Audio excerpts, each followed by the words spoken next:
a notable group of the Reconstruction time period following the Civil War was a group called the Fisk Jubilee Singers. It's impossible to talk about the history of religious and gospel music without singing the praises or of the Fisk Jubilee Singers, who are responsible for having preserved this set of touchstones of American musical history. From Fisk College, Fisk University, was one of the first black colleges that was formed after the end of the Civil War. And it struggled for several years and finally was nearing the point of bankruptcy.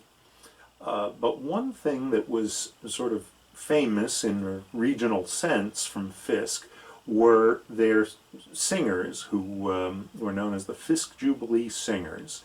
They sang traditional gospel music in a more a cappella style that was directly from, well, some of the members of the original Fisk Jubilee Singers were themselves emancipated slaves, and others were the first generation children of recently emancipated slaves who may have lived part of their life under slavery, but as enslaved people, but now were allowed a chance to pursue an education and to maintain this aspect of cultural pride, which they used as a way to raise funds for their financially problemed college.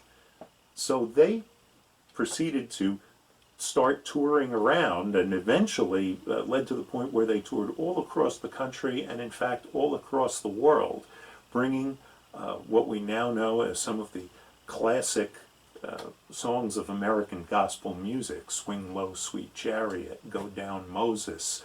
There were so many famous classic black gospel songs that were preserved by the Fisk Jubilee Singers. So they are owed a great debt of gratitude, and their descendants as an organization, the Fisk Jubilee Singers, still exist and still represent Fisk University.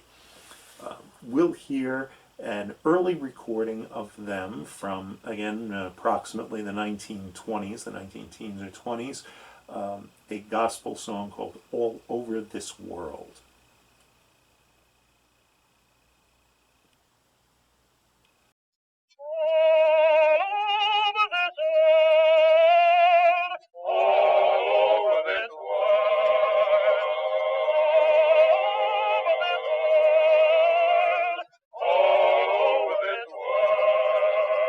And the morning will soon be over with, soon be over with, soon be over with. Weeping and the morning will soon be over with, all over this world. Oh, weeping and the morning will soon be over with, soon be over with, soon be over with. Weeping and the morning will soon be over with, all over this world. All over this world. All over this world. All over this world. Singing and shouting will soon be over with, soon be over with, soon be over with. Singing and shouting will soon be over with, all over this world. Oh, singing and shouting will soon be over with, soon be over with, soon be over with. Singing and shouting will soon be over with, all over this world. All over this world. All over this world. All over this world. All over this world. All backbiting will soon be over with, soon be over with, soon be over with. All backbiting will soon be over with, all over this world. Oh, all backbiting will soon be over with, soon be over with, soon be over with. All backbiting will soon be over with, all over this world. All over this world.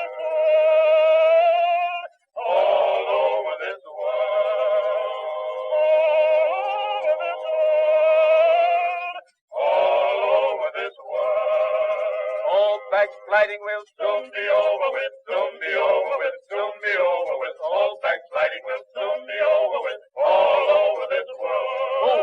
All backsliding will soon be over with, soon be over with, soon be over with. All backsliding will soon be over with, all over this world. All over this world. All over this world.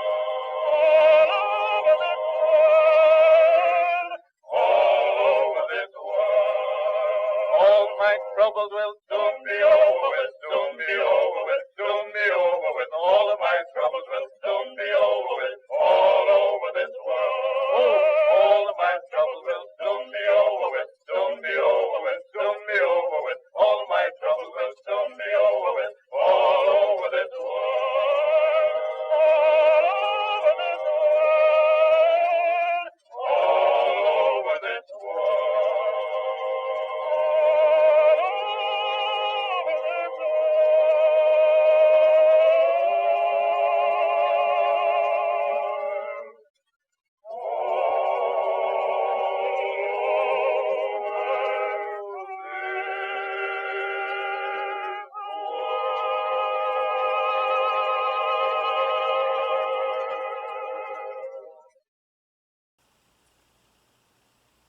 The next category of songs that Terry Waldo mentions is the work song. Now, this is another version, some would say, of call and response behavior, but adapted to work environments where there was a what were known as field hollers. The idea of somebody would yell in the field. There's no phone communication. There's no way to be able to speak to anybody other than to yell at them across the field. So transmission of messages from the main house or among and between the working slave people were passed by yelling, by basically singing them out, because then they could use pitch and inflection to try to add to the message. So this idea of, again, a call and response was perpetuated not only in the church, but it also worked for these field hollers. But there's also other types of work music as well, because we know that when you're doing work, as field work is, that's in a repetitive pattern, it helps to have a rhythm, a steady rhythm, especially when you are working with others in concert, so that it helps to keep everybody moving at a similar pace, particularly if they're being restrained or they're chained together or something like that. There's also the use of the blues and gospel music. Again, they kind of all come together here because one of the things that gets used in both the blues and in many of these work songs is what the father of the blues, W.C. Handy, used to refer to, and I'll use a little air quotes here, as the worrying of the third, is what he called it. Now, Handy was a trained musician, so if I play a scale right now on a little keyboard here that I have, we're familiar with that. We've already mentioned 1, 2, 3, 4, 5, 6, 7, 8.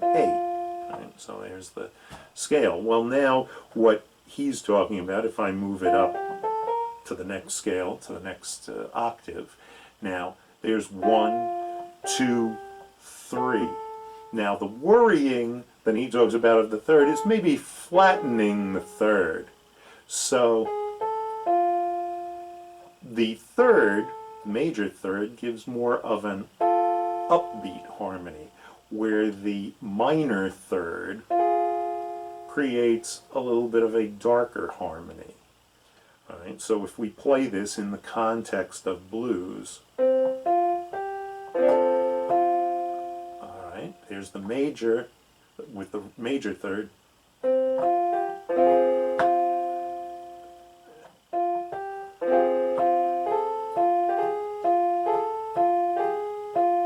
You can hear playing back and forth with that major and minor third and using some little passing tones in between it.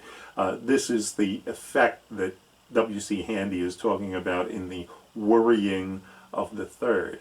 It is a flatted interval, which is very characteristic on the of the blues in both the third and on the seventh, occasionally even on the fifth pitch.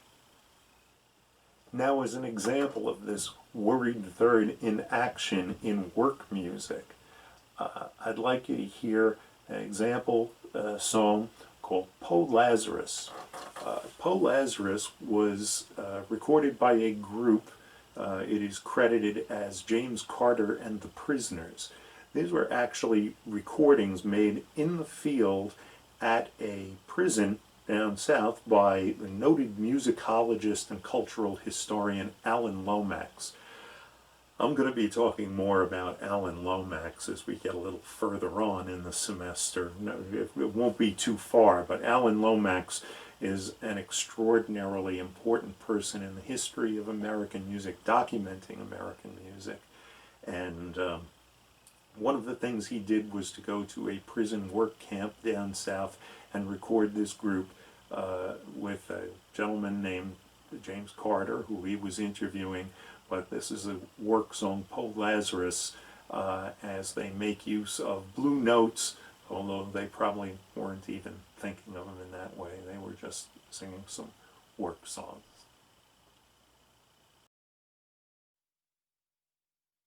Oh, well, I shed, he told us David, won't you go out and bring me lather? Well, I shed, don't lather, won't you go out and bring me lather? Or bring him dead or alive, Lord, Lord, bring him dead or alive. Oh, well, the Debbie, he told I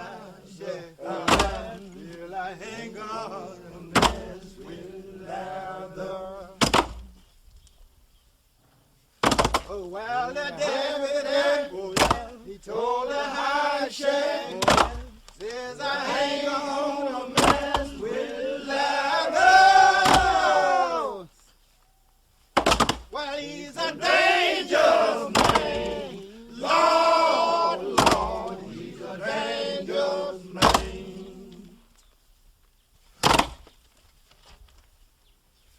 Then the high shed, we found lather. He was hiding in the middle of a mountain. Oh, well, the high shed found lather. He was hiding in the middle of the mountain. Oh, with his head hung down, Lord, Lord, with his head hung down. Then the high shed, it told lather, is a lather that come to a rescue. Well, the high shed, told lather, there's a lather that come to a rescue. They bring you dead or alive, Lord, Lord, bring you dead or alive. Then the lather, it told the high shed, says I never